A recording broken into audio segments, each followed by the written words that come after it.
Well, family and friends gathering tonight to remember a teenage girl who was shot and killed over the weekend. And some of the circumstances of her death are still hazy, but the pain on her mother's face was crystal clear. Eyewitness News reporter Anthony Carlo has the story. Justice for Didi! Justice for Didi! On a frigid night in East New York, a mother's farewell just as bitter. This didn't need to happen, and my baby didn't deserve it. 17-year-old Deaza Barkley was a cheerleader and a high school student committed to changing the world. She chose to explore gun violence in a school project, writing, "By recognizing this problem, we can do something and create a sustainable future." But before she had the chance, a bullet took away her future,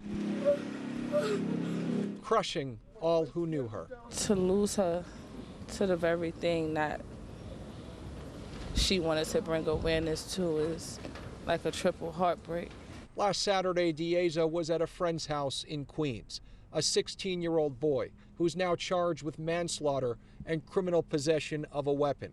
According to the complaint, while the defendant was handling a loaded and operable firearm, said firearm discharged a bullet, which struck the victim in the head. She is no longer here because some young thug decides to use a weapon of mass destruction. Deaza's mother was not ready for how quickly life changed for her. One moment, having her daughter come home to her every night here in Brooklyn with dreams that included possibly joining the Air Force.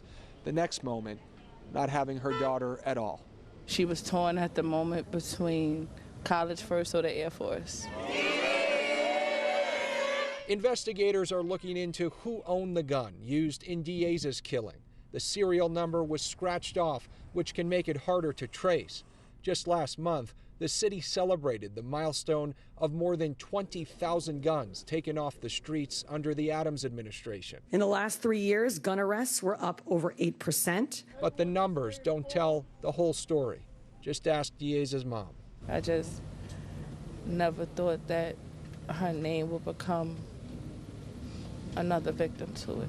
In East New York, Anthony Carlo, Channel 7, Eyewitness News.